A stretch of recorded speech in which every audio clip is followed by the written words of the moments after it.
Mä luin tuossa alkuvuodesta Rick Riordanin Percy Jackson-kirjasarjan uudestaan.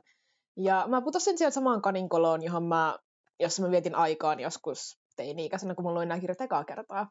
Ja siis mä en kyllä yhtään valita tästä kaninkoloelämästä, että täällä on ollut oikein mukavaa. Ja niin kun tämä on tuottanut minulle paljon iloa tämän vuoden aikana. Ja niin kun mä en halua pois. Että niin kun, älkää pakottakaa.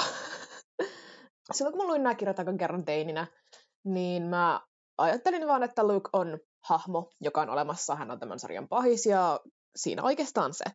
Ja niin kun, mulla ei ollut hänestä oikeastaan mitään mielipidettä ennen kuin nyt tätä vuotta, kun mä luin nämä kirjat uudestaan. Nimittäin nyt mä huomasin, kuinka äärimmäisen mielenkiintoinen hahmo Luke on. Ja niin kun, siitä lähtien, kun mä luin nämä kirjat, niin mä tiesin, että mä haluan tehdä Lukeista oman videonsa jossakin vaiheessa, mutta silloin mulla oli käynnissä yksi isompi projekti, joka on kyllä edelleenkin käynnissä, ja mä en halua niin kun, jakaa keskittymistäni niin kun, useampaa projektia samaan aikaan. Mä haluan keskittyä yhteen videoon kerrallaan, ja sen takia mä ehdin nyt vasta tehdä tämän Luke-videon. Mä tiedän, että Luke on tosi väitelty hahmo fandomissa, tai että hän on ainakin joskus ollut tosi väitelty hahmo. Ja niin kun, olen nähnyt niin kun, postauksia, jossa häntä rakastetaan ja hänen niin kun, kaikki tekonsa annetaan anteeksi. Ja niin kun, myöskin postauksia, jossa häntä vihataan ja häntä sanotaan lapsia kruumavaksi pedofiiliksi. Ja sit mä haluan uskoa, että on joku välimaastokin tästä. Mä en kuitenkaan yhtään tiedä, mihin näistä porukasta mä kuulun, koska niin kun, mä rakastan Lukea. Luke on mahdollisesti mun suosikkihahmo näistä ekasta 5 Percy Jackson-kirjasta, ehkä mahdollisesti koko Riordan versumista. Mutta mä halveksun häntä silti ihmisenä. Niin kun, ymmärrän täysin, että miksi hänestä on tullut sellainen ihminen kuin hän on, mutta hänen tekonsa on silti, niin kun, ne ei ole hyväksyttäviä. Mä oon myös huomannut, että mun mielipiteet Lukeista poikkeaa aika paljon siitä, miten fandom hänet yleensä näkee, ja sen takia mä puolustan omaa kantaani aika kärkkäästi, mutta mulle ei ole kuitenkaan tarkoitus niin kun, saada muuttaa kenenkään mielipidettä Lukeista. Mun tarkoitus on vaan analysoida hänen hahmoaan. Täällä videolla on tosi paljon spekulaatiota, koska on paljon asioita, joita me ei tiedetä Luken elämästä, ja mä tarjoan niille monia mahdollisia selityksiä, ja niin kun, se saattaa tehdä tästä videossa ajoittain aika sekavan. Kuitenkin mä toivon, että nämä mun spekulaatiot antaa teille jotakin uutta perspektiiviä Luken hahmoon, vaikka teidän mielipide hänestä ei olisikaan sama kuin minulla. Tämä video perustuu näihin 5 Percy Jackson-kirjaan sekä Diary of Luke Castellan-nimiseen novelliin. Niille, jotka ei tiedä, mikä tämä novelli on, niin se löytyy Demigod Diaries-nimisestä oheiskirjasta, ja se on Luken päiväkirjan merkintä eräästä seikkailusta, johon hän ajautui Thalian kanssa.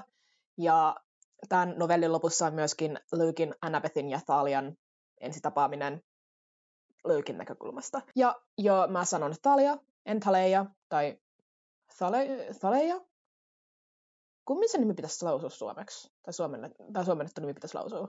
Ja syyn on yksinkertaisesti se, että mä olen tottunut Thalia-nimeen vuosien varrella. Kukaan fandomissa yllättäen ei kutsu häntä Thaleiaksi, vaan hän on aina Thalia. Mä rajaan tämän analyysin vaan näihin 6, koska se, mitä hänestä kerrotaan Olympuksen-sankareissa, on ristiriidassa näissä kirjoissa olevien tietojen kanssa, ja mun mielestä vähän pilaa sen tarinan, joten mennään vaan näillä 6. Nämä kirjat, joista mä siis luen pätkiä tällä videon aikana, on kääntänyt Ilkka Rekiero, mutta novellikatkelmat on mun käsialaa, koska sitä novellia ei ole koskaan julkaistu suomeksi. Sanomatta selvää, mutta tällä videolla on spoilereita. Hyvin paljon spoilereita. Ja jos ette halua niitä kuulla, niin poistukaa videosta, käykää lukemassa kirjat ja tulkaa sitten takaisin. Tämä video ei kato yhtään minnekään. Tämä video on muutenkin suunnattu niille, jotka niin kun, muistaa tai tietää, mitä Percy Jacksonissa niin kun, silleen yleisesti ottaen tapahtuu. Et, niin kun, ei tarvitse muistaa sitä, missä kirjassa Percy tappaa Hydran, vaan tärkeämpää on tietää, että milloin, miten ja miksi Thalia palaa takaisin henkiin. Et, niin kun muistaa nämä pääkohdat juonesta, niin pysyy hyvin kärryillä myöskin tässä videossa. Ja eli mä oon nyt editoinut tätä videota aivan liian kauan. Mä oon kuvannut tämän 14. päivä. Nyt kun mä kuvaan tätä klippiä on 6. päivä, toivottavasti sitä tulee tänään pihalle kanssa tämä video, koska niin kuin, haluan eteenpäin elämässä. Ja niin kuin tässä editoidessani huomasin, että mullahan siis jäi joitain asioita täysin mainitsematta, mitä olisi pitänyt, ja myöskin mulle on noussut lisää ajatuksia Lukein liittyen, ja ajattelin tulla ne nyt tänne lisäilemään. Mulla jäi heti introsta muutama asia sanomatta. Ensinnäkin, kun mä sanoin, että tällä videolla on paljon spekulaatiota, niin se oli vale. Mun mielestä suurimman osan ajasta Lukein teolle on vain yksi selitys, ja enkä mä siksi lähtenyt hirveästi spekuloimaan tällä videolla, että olisiko Lukein teot sittenkin voinut johtua siitä tai tästä tai jostain kolmannesta asiasta.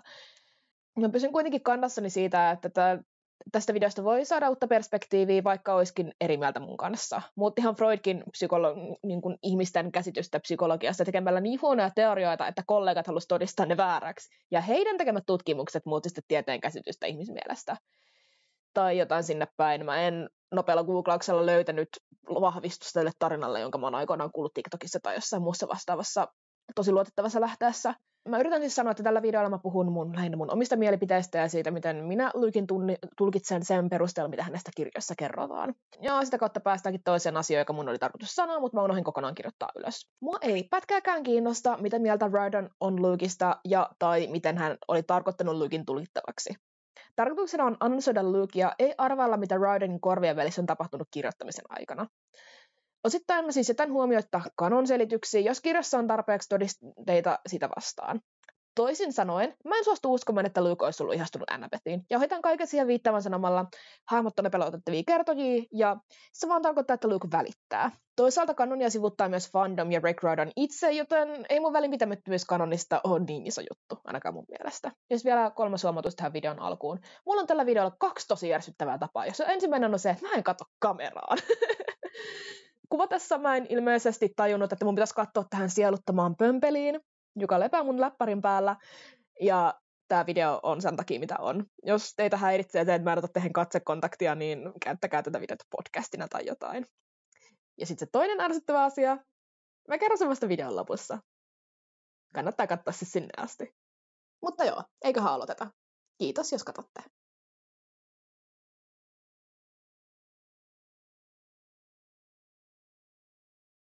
Että Luken hahmo voi ymmärtää, niin on ymmärrettävä, että millaisissa oloissa hän on kasvanut ja millaisen elämän hän on elänyt ennen salamavarasta. Ja kuka olisi parempi ihminen kertomaan näistä hänen kokemuksistaan kuin Luke itse. Joten luetaan pieni pätkä ja yksi mun lemparikohtauksista koko Percy Jackson-kirjasarjassa. Miksi näyttäydyt nyt? Luke kysyi kiivaasti. Hänen hartiansa olivat jännittyneet, kuin hän olisi odottanut tappelua. Minä olen vuosia näin kutsunut sinua, rukoillut, että tulisit, mutta ei. Sinä jätit minut 2 hänen kanssaan. Luke osoitti keittiöön, kuin ei olisi kestänyt katsoa äitiään. Saati lausua ääneen hänen nimeään. Luke, älä loukkaa häntä, Hermes varoitti. Äitisi teki parhaansa. Minä taas en voinut puuttua sinun taipaleeseesi. Jumalten lasten on itse löydettävä tiensä. Eli se teki minulle hyvää, kasvaa kaduilla, tulla omin avuin toimeen, taistella hirviöitä vastaan. Sinä olet minun poikani, Hermes sanoi. Minä tiesin, että sinulla oli siihen edellytykset. Minä konttasin vauvana kehdosta ja lähdin. Minä en ole Jumala. Sinä olisit voinut edes sen ainoan kerran sanoa jotain. Sinä olisit voinut auttaa minua, kun Luke veti vapisten henkeä ja hiljensi ääntään, jottei se kantautunut keittiöön. Kun hän sai kohtauksiaan, ravisteli minua ja puhui kaikenlaista hullua minun kohtalostani. Kun minä menin komeroon piiloon, jotta hän löytäisi minua ja katsoisi minua niillä hehkuvilla silmillään. Liikuttiko sinua yhtään se, että minä pelkäsin? Tiesitkö edes, milloin minä karkasin kotoa? Mutta joo, mitä Luke tarkalleen ottaen tässä kohtauksessa Hermeelle sanoo? Ensinnäkin hän kertoo, että nämä kohtaukset on olleet hänelle tosi pelottavia todistaa yllättäen. Niin kuin ei vaan sen takia, että May on tosi pelottavan oloinen näissä kohtauksissa, hänen silmistään tulee savua, tai niin kuin ne hohtaa tai sinne päin, mutta myöskin se, että niin kuin Luke tietää, että hänellä on jokin kamala kohtalo, jonka hänen äitinsä näkee. Ei ole ollut hirveän kiva hänelle tietää. Ja yksi asia, josta mä haluan huomauttaa, on se, että me ei saatte saada näitä kohtauksia aika useinkin. Koska kun Percy käy Mayn luona Jumalten sodassa, niin hän todistaa yhden näistä kohtauksista. Ja siis tälle on 3 niin kuin vaihtoehtoa. Ensinnäkin Percy hänellä saattoi vaan käydä hyvä tuuri, kun hän kävi Mayn luona. Ja niin kuin sattui paikalle just silloin, kun hän saa sen niin kuin kuukausittaisen kohtauksensa. Tai puolivuosittaisen kohtauksensa. Tai se, että Percy niin kuin tuli paikalle puhumaan Lukeista saattoi olla niin kuin laukasia meidän kohtaukselle. Tai sitten me ei vaan sai niitä tosi usein, ja sen takia Percy sattuu yhden näistä kohtauksista näkemään. Me ei tiedetä. Kirja ei koskaan kerro. Ja niin kun, jos me ei saa näitä kohtauksia useamman kerran päivässä, niin Lukella on ollut aivan järkyttävän pelottava lapsuus. Mä haluan sanoa, että nämä Luken kokemukset on traumaja, tai niin kuin traumaattisia. Mutta kun mä googlailin asiaa, niin ilmeisesti niin kun, trauma aiheuttaa aina ahdistuneisuutta ja pelkoa, ja se on niin kuin silleen, en mä tiedä, se vähän niin kuin määritelmä, että niin kuin asia voi olla traumaattinen, on se, että se aiheuttaa ahdistusta jälkeenpäin. Mutta toisaalta jokainen ihminen on yksilö, ja niin kuin jokainen reagoi kokemuksiinsa eri tavoilla. Ja ainakin tälleen mun keittiöpsykologin pätevyydellä niin kuin viha kuulostaa ihan järkeenkäyvältä reaktiolta traumaan. Tämä Percyn ja meidän kohtaaminen on saanut mut myöskin miettimään, että kuka hoisi Lukea silloin, kun hän oli pieni.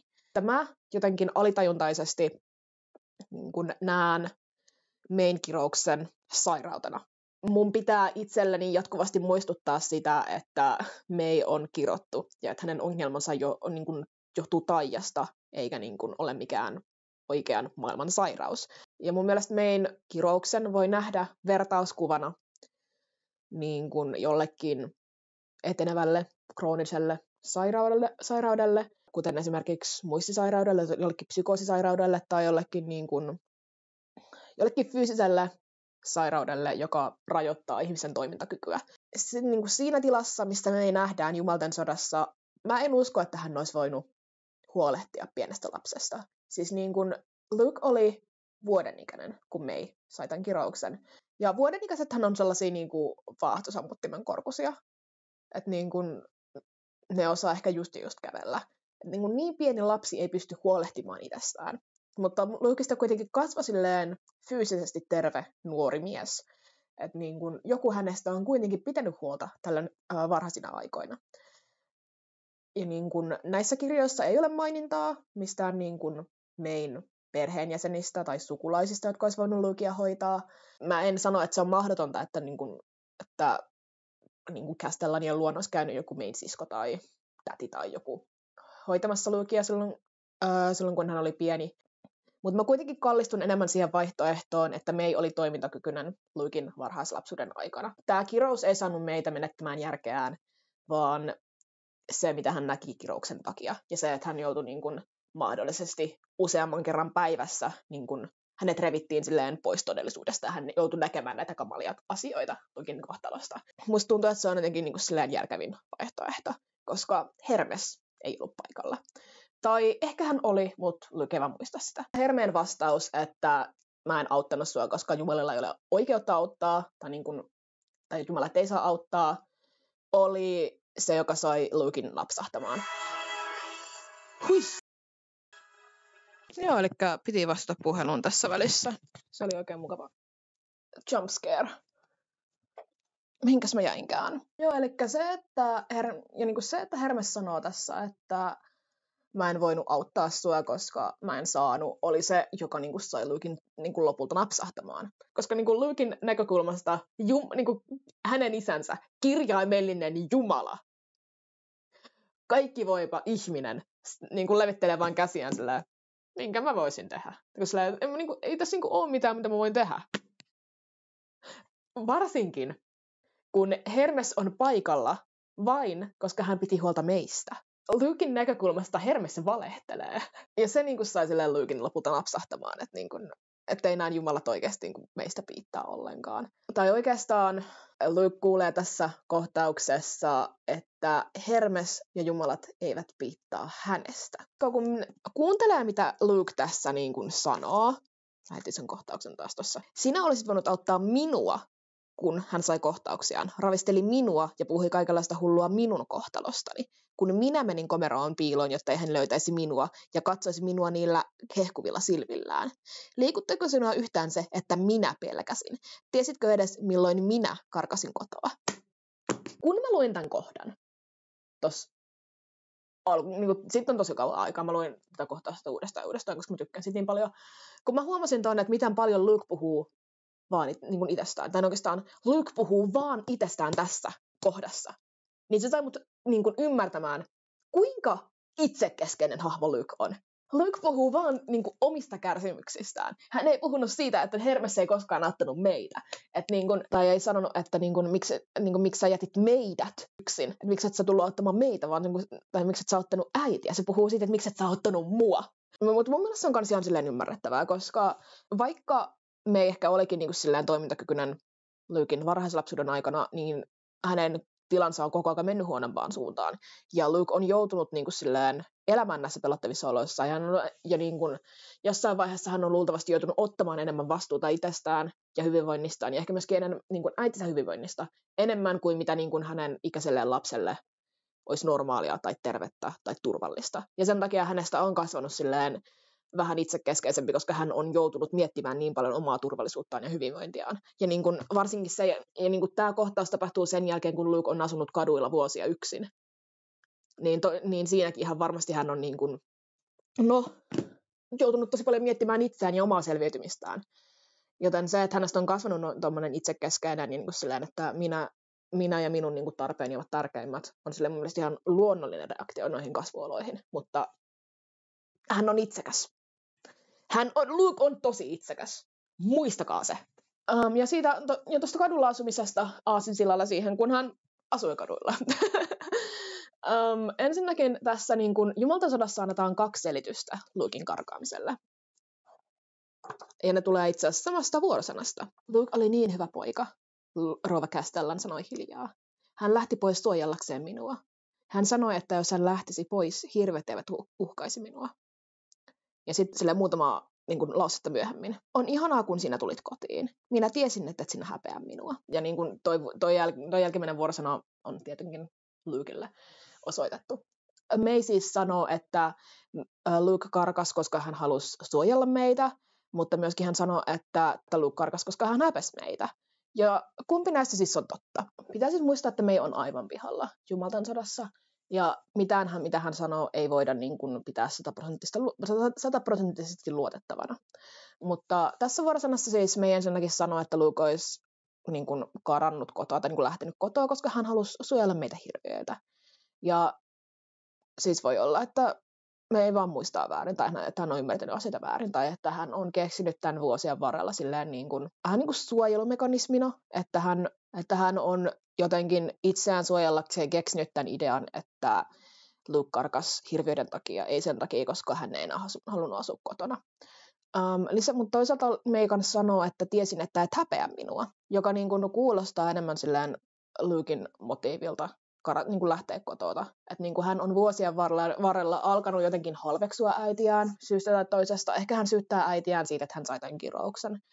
Tai niin kuin, ehkä häntä vaan pelottaa liikaa asua kotona, ja sen takia hän lähtee. Mutta kuitenkin, että niin kuin hänellä on jotenkin tällaisia tosi negatiivisia tunteita äitiään kohteen, ja sen takia hän karkaa.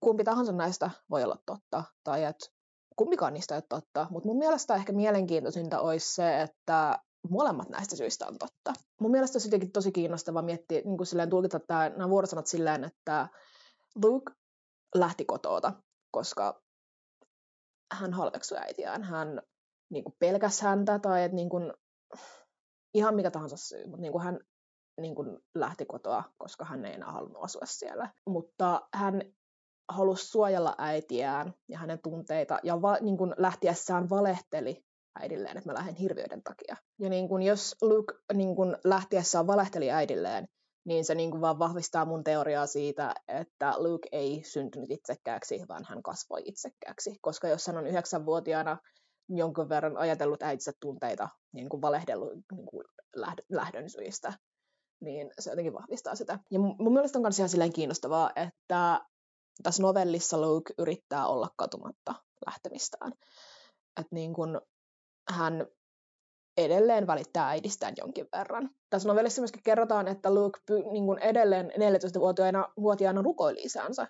Ja niin kuin hän halusi uskoa, että Hermes auttaisi häntä siitä huolimatta, että hän ei ole niin kuin viimeisen 14-vuotiaan pistänyt tikkua ristiin. Tässä novellissa on kohtaus, jossa Luke tekee kreikkalaista tuulta ja hän ajatteli tällöin, että kenties isäni Hermes, 1000 taiturin jumala, ohjasi minua, sillä hän tuntee rohdot ja alkemian. tai sitten minua vain lykästi. Tässä vaiheessa Luke on jopa niin kuin silleen alkanut miettiä, että ehkä Hermestä ei ihan oikeasti kiinnosta. Ja niin kuin, että hän on vaan pysynyt silleen tuulin avulla hengissä tähänkin mennessä. Ja sitten tietenkin myöhemmin on tämä riitakohtaus, jossa Luke sitten todella niin kuin lopullisesti napsahtaa. Luke siis karkasi 9-vuotiaana, ja niin kuin, nämä vuodet ei ole ollut hänelle hirveän hyviä tai niin kuin, mukavia elää. Et niin kuin silleen onhan se kyllä parempi joutua omilleen 9-vuotiaana kuin 1-vuotiaana. Tässä novellissa muun muassa kerrotaan, että näiden vuosien aikana Luke oli yksin ja ilman ystäviä. Ja silloin niin kuin, kun hän niin kuin, sit ikäisillään yritti niin kuin, silleen kertoa, että mä oon puoliverinen, mulla on hirveätä mun niin kuin kintareilla, niin muut niin kuin ikätoverit vaan niin kuin luulee, että se on leikkiä. Tai että niin kuin, ei oikein uskonut häntä kunnolla tässä. Ja lisäksi Lukellahan ei siis ollut mitään kunnollista asetta, vaan hän taisteli golfmailalla. Se kansi ihan varmasti helpottaa hänen elämäänsä, että hänellä ei ole mitään kunnon asetta näitä hirveitä vastaan. Tässä Luken ja Hermeen kohtauksessa on myöskin tämmöinen mielenkiintoinen pätkä. Tai niin kuin sanojenvaihto. Hermes aloittaa. Mutta nyt ymmärrän, että sinä alat olla liian vanha pakoilemaan ilman apua. Minä keskustelen Keironin kanssa ja pyydän häntä lähettämään Satyrin, joka vie sinut puoliveristen leiriin. Me pärjäämme hienosti ilman sinun apuasi, Luke murisi. Mun mielestä tosi mielenkiintoista on se, että Luken vastaus tähän puoliveristen leiristä kuulemiseen on, että me pärjätään niin kuin hienosti ilman sun apua.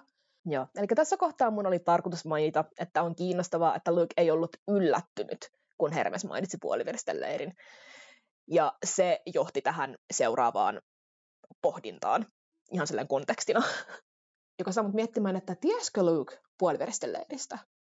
Mun mielestä se on ihan mahdollista, koska niin kun, varmasti me on joskus maininnut siitä Lukelle. Tai niin kun, ei varmasti, mutta sillä on mahdollista, että me on joskus maininnut Lukelle tästä, että tämmöinen paikka on olemassa. Mutta miksi Luke ei sitten mennyt sinne, jos hän siitä tiesi? Yksi yksinkertainen selitys on se, että hän ei vaan tiennyt reittiä sinne. Yleisesti hän Satyrit vie niin puoliverisiä puoliveristen leirille.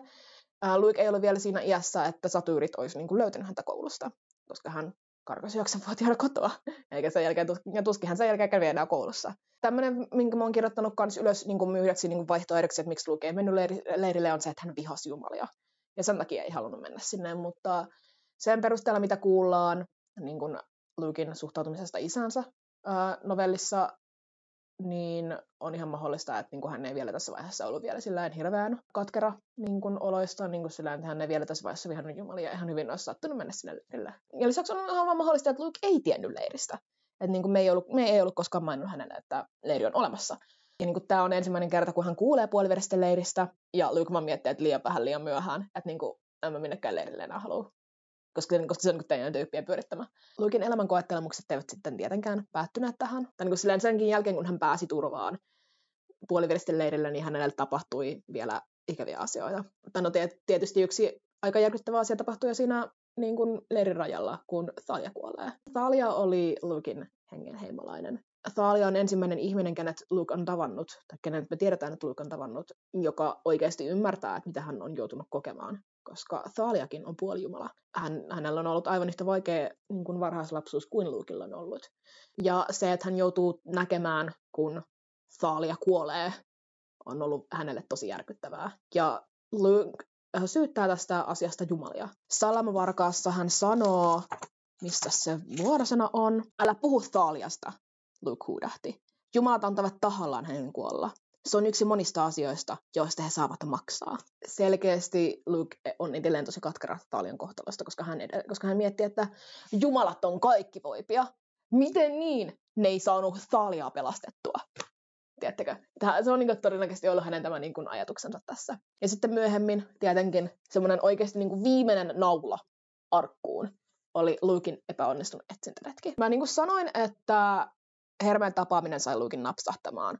Mutta mä tarkoitin sillä sitä, että tämä tapaaminen sai Luken niin uskomaan, että niin jumalat eivät välitä hänestä. Ja tämä epäonnistunut etsintäretki sai oli Lukelle semmoinen niin viimeinen pisara, että hän niin haluaa tehdä jotakin pahaa. Ja mä uskon, että tämä niin viimeinen naula tai viimeinen pisara olisi voinut olla ihan mitä tahansa. mitä jumalat on tehnyt Luken mielestä väärin. Tai niin kuin, että hänen isänsä on tehnyt Luken mielestä väärin. Että niin kuin, se olisi voinut olla vaan se, että Hermes ei hymyily hänelle takaisin, kun ne kävi vierailulla Olympoksella. Tässä vaiheessa Luken viha jumalia kohtaan on kytänyt jo 3 vuotta. Siis etsintäretken tapahtumien aikaan. Se on kytänyt jo 3 vuotta. Ihan varmasti teilläkin on ollut elämässä sellaisia niin kuin päiviä, että niin kuin kaikki on mennyt pieleen ja sitten pääsette kotiin ja te potkaisette niin kuin vielä varpaan johonkin pöydän nurkkaan, niin te olette ihan silleen, tämä muuten nyt vaikuttaa tuohon lähilammen toimenpopulaatioon, että niin kuin silleen, nyt niin kuin meni hermot.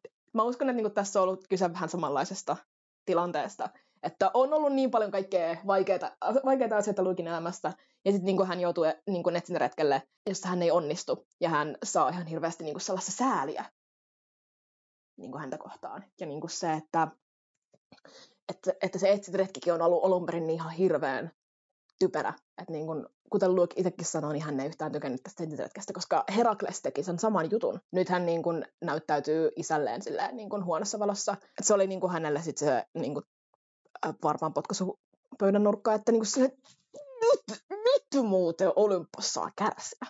Kuitenkin tälleen niin kuin yleisesti niin kuin Luken lapsuus niin kuin sinne niin kuin 14-vuotiaaksi asti on saanut niin kuin kaikki sen apua. Miksi mä en ollut maininnut tässä sitä? Siis kuvitelkaa, että tämä seuraava oli jossakin järkevässä välissä. Mutta siis Luke oli Hermeen mökin johtaja. Hän niin kuin itse näki, kuinka paljon siellä on niin kuin puolijumalia, jotka ei ole saanut merkkiään, koska heidän vanhempiaan ei kiinnosta. Ja hän on niin kuin itse joutunut setvimään sitä sotkua, että missä niin kuin Hermeen mökkiläiset nukkuu yönsä, koska sänkyjä ei ole tarpeeksi. Sekin on varmasti ollut silleen, niin kuin yksi silleen, niin kuin Luken elämän sellaisista niin kuin käännekoodista ja sellaisista, niin kuin sellaisista asioista, jotka on vaan silleen, niin kuin lisännyt sitä vettä myllyä ja vihaa hänen isänsä ja jumalia kohtaan yleisesti. Kaikki nämä niin kuin, kokemukset Luken elämässä ovat saaneet hänet tosi epäluottavaiseksi niin kuin, maailmaa ja erityisesti jumalia kohtaan. Ja hänen vastauksensa näihin kokemuksiin on viha.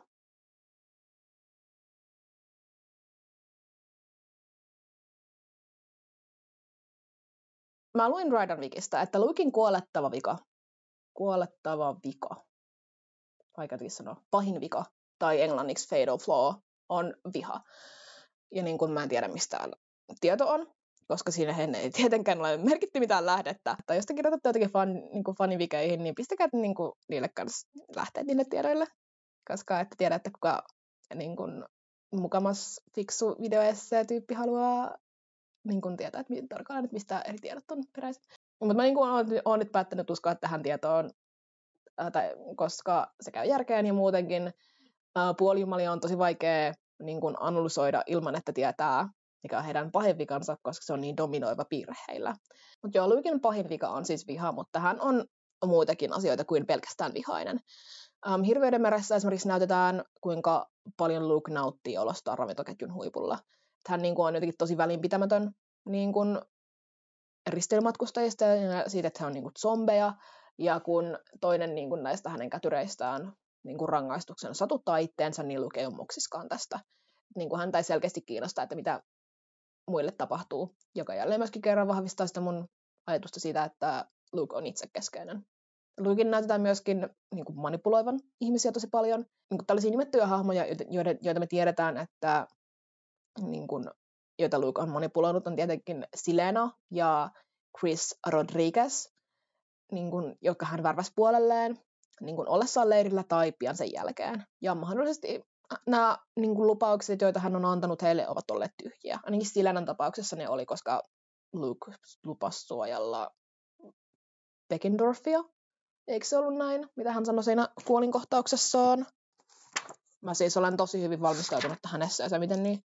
Joo, eli Luke lupasi Silenalle, että hän niin kuin, että niin kuin Silena pystyisi pelastamaan monen niin kuin leiriläisen hengen, ja että hän ei myöskään tekisi mitään pahaa Beckendorfille, jotka ovat tietenkin tyhjiä lupauksia, koska niin kuin labyrinttitaistelussa Luke hyökkää leiriin, jossa on paljon leiriläisiä. Kuka olisi voinut uskoa? Luke yrittää manipuloida myös Percyä ja Annabethia, mutta me puhutaan tästä vähän myöhemmin. Ja Luke on selkeästi ollut myöskin silleen aika hyvä manipuloija, koska labyrinttitaistelussa sanotaan, että niin kuin osa puoliverisistä on loikannut Luken puolelle. Ja niin kuin yleisesti niin kuin leiriläisten määrä on niin kuin pudonnut 280, koska niin kuin osa on kuollut, osa on loikannut Luken puolelle ja loput on vaan lakannut palaamasta leirillä. Eikö se näin ollut? Mä nyt en sitä jaksa alkaa etsimään. Mä oon huomannut Percy Jackson fandomista sen, että kukaan ei oikeasti ymmärtää, että mikä Luken tavoite on tässä kirjasarjan aikana. Koska kaikki puhuu siitä, että Lukella on hyvä tavoite, mutta huonot metodit tai jotain tällaista, että Luke yritti parantaa maailmaa. Ei yrittänyt. Luke haluaa kostaa. Tässä novellissa paljastuu, että hän on aina niin kuin jotenkin pitänyt kostoa mahdollisena. Että niin kuin vaikka tässä vaiheessa hän ei ole vielä alkanut sitä kostoa hautamaan, kosto on ollut hänelle semmoinen luonnollinen tapa reagoida asioihin. Että kaksi tällaista niin kuin lainausta näistä novellista, jotka niin kuin silleen haluan nostaa, on: mikäli Zeus olisi nylkännyt minulta nahkat, en olisi kiinnostunut auttamaan häntä enää. Itse asiassa saattaisin hautoa kostoa Zeuksen lapsille. Ja pitäkää mielessä toi, että hän hautoisi kostoa Zeuksen lapsille. Ja toinen tämmöinen lainaus on, että jos jumalat koskaan kohtelisivat minua yhtä huonosti, taistelisin takaisin. Okei, tiedän, että tuo kuulostaa hullulta, mutta olin katkera ja vihainen. Jos sitä Olymposvuoren jatkat tuohtumaan, tulkaan sanomaan sen päin naamaa. Joten joo, Luke on aina ollut silleen, että kosto on hänen se lähtökohtainen reaktionsa asioihin. Ja jos te haluatte vielä vahvemman todisteen sille, että Luke on kostonhimoinen, luetaanpas yhdessä hieman Salamavarasta. Tämä on ihan viimeisiltä sivulta, tai sivulta 356. Kronos nousee vielä. Sinä vain viivästytit hänen suunnitelmaansa. Hän syöksee olymposlaiset Tartarokseen ja häätää ihmiset takaisin luoliinsa. Kaikki paitsi vahvimmat, ne, jotka palvelevat häntä.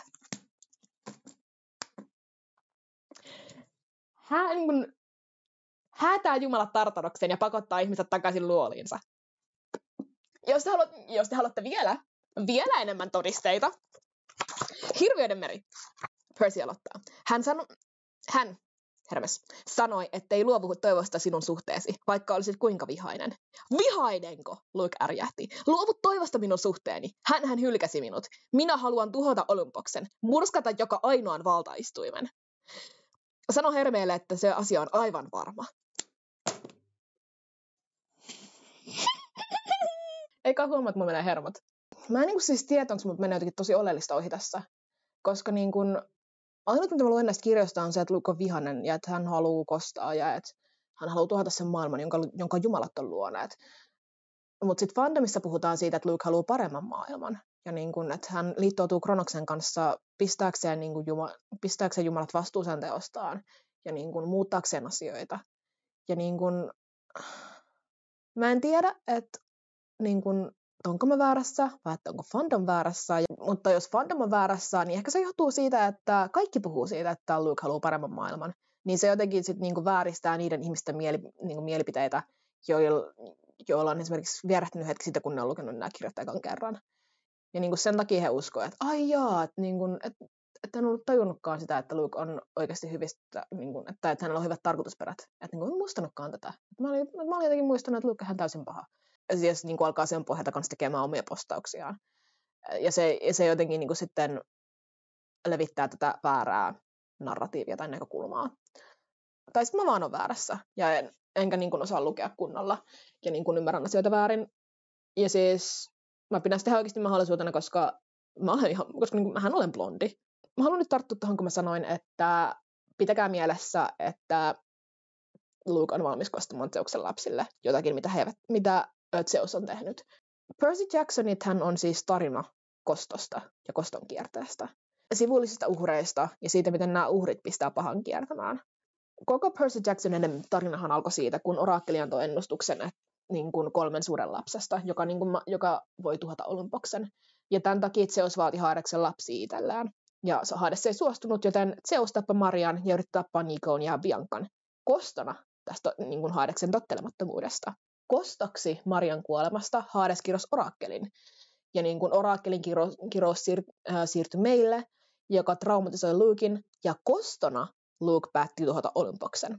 Niin kuin tässä selkeästi toistuu tämä, niin kuin, että koston uhri on aina sivullinen, eikä se, kenelle kostetaan, ja niin kuin tämä uhri pistää sen pahan sitä kiertämään. Ironista kyllä, Luke halusi kostaa, koska jumalat ei välitä lapsista tai kuolevaisista, mutta Luke tekee ihan mitä tahansa saadakseen kostonsa, eikä hän välitä muista. Luke toistaa ne teot, minkä takia hän haluaa jumalille kostaa. Ja niin kuin Luke vihaa isänsä ja jumalia niin paljon, että hän liittoutuu Kronoksen kanssa, vaikka tietää niin kuin ihan varmasti, että Kronos on paljon pahempi kuin jumalat. Sille on ihan syynsä, miksi hän on Tartaroksessa tuhantena palasena. Ja niin kuin kuten tiedämme, Luke tietää, että Kronoksen maailma ei ole hyvä paikka asua kenellekään. Mutta hän silti tekee sen, koska hän vihaa jumalia niin paljon. Mä en myöskään usko, että Kronoksen piti hirveästi suostutella Lukea puolellaan. Kronos ilmestyi Luken uniin niin kuin Luken etsintäretken jälkeen, kun hän on jo päättänyt, että hän haluaa kostaa jumalille. Joo, eli mä oon merkannut tähän kohtaan itselleni, että unohdin antaa lähteä tälle. Joten tässä tulee. Sain luolan lohikäärmeeltä tämän. Hän osoitti vihaisesti kasvojaan. Ja retkeltä palattuani osakseni heroi pelkkää sääliä. Minun teki silloin mieli repiä Olympos kivikivältä, mutta minä olin kärsivällinen. Minä aloin nähdä unia Kronoksesta. Mä en tiedä, miksi mä oon tähän kohtaan merkannut, että unohdin merkata lähteet, koska ihan niin kuin niitä olisi muita kohtia tällä videolla, mutta nyt on ainakin tällä lähteet annettu. Toivottavasti menneisyyden minä olen nyt tyytyväinen. Todennäköisesti tämä niin kuin heidän keskustelunsa on ollut luokkaa. Sä vihaat jumalia, mä vihaan jumalia. Haluatko auttaa mutta kaataa Olympoksen? Ja Luken vastaus on ollut, että mitä haluat, että mä teen. Luken pitäminen Kronoksen puolella vaatii ehkä vähän enemmän työtä, mutta ei sekään ole ollut vaikeaa. Tämä on labyrinttitaistelusta tämä lainaus, minkä mä oon kirjoittanut ylös. Sinä halusit valtaa, minä annoin sitä sinulle. Nyt sinua ei voi enää vahingoittaa. Pian sinä hallitset jumalten ja kuolevaisten maailmaa. Etkö halua kostaa vihollisillesi? Nähdä, kun Olympos tuhoutuu. Eli niin kuin Kronos hankkii Luken luottamusta ja lojaaliutta niin kuin lupaamalla ja niin kuin antamalla hänelle kaiken, mitä Luke vaan haluaa. Ja se on siis sama tapa, millä Luke manipuloi sit muita ihmisiä. Tämä seuraava lainaus, jonka mä olen kirjoittanut ylös, mä en muista, onko tämä Jumalten sodasta vai labyrinttitaistelusta, mutta mä muistan sen, että tämä on Luke Kronoksen suusta Percylle. Luke pelkäsi sinua. Hänen kateutensa ja vihansa ovat olleet väkeviä apuja. Ne ovat pitäneet hänet kuuliaisena.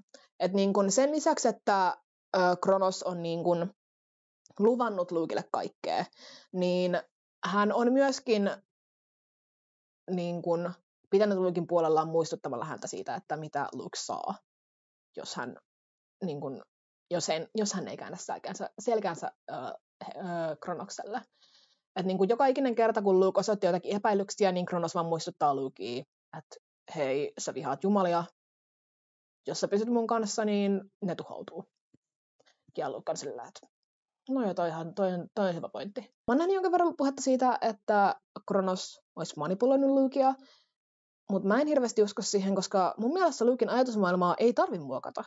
Hän on jo niin kuin silleen jumalia vastaan ja niin kuin Kronoksen suunnitelman puolella.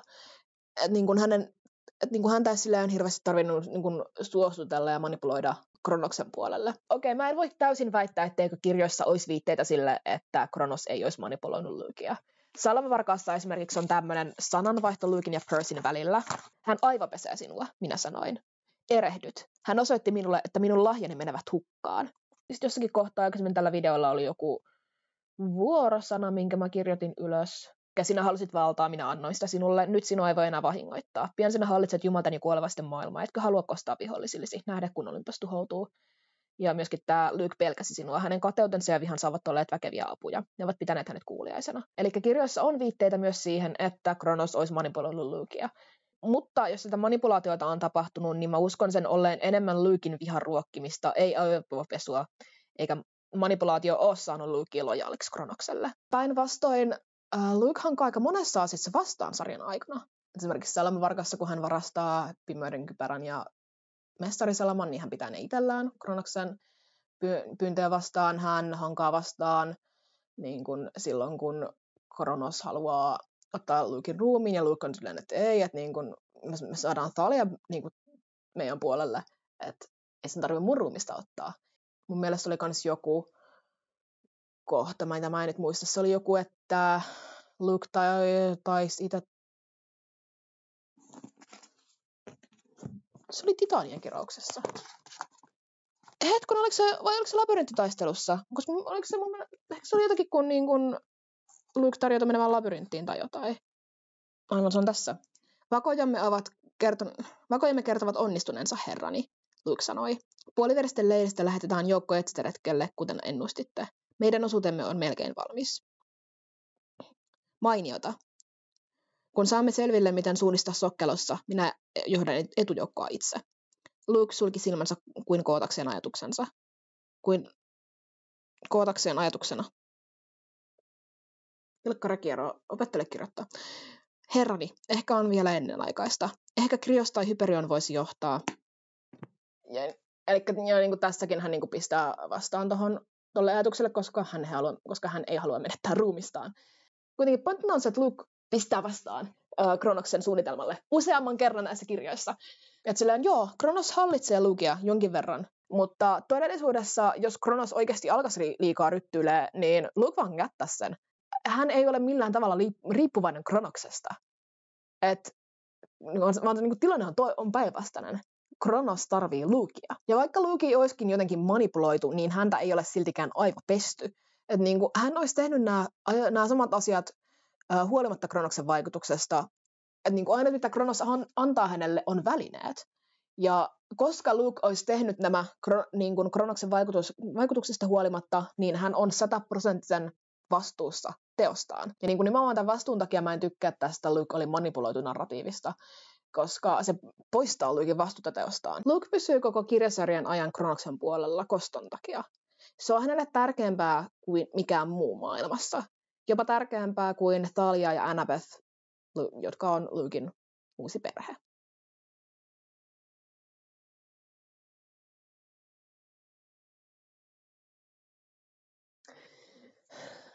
Tehdään yksi asia ihan tähän alkuun selväksi.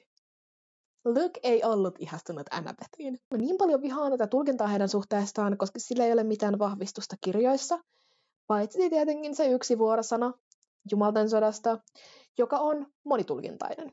Et niin kuin mun mielestä on miljoona syytä sille, että miksi Luke olisi halunnut tietää, oliko Annabeth rakastanut häntä. Esimerkiksi hän haluaa tietää, että kuinka paljon hän oli satuttanut Annabethia teoillaan. Mitä enemmän Annabeth oli hänestä välittänyt, sitä enemmän nämä asiat oli häntä satuttanut.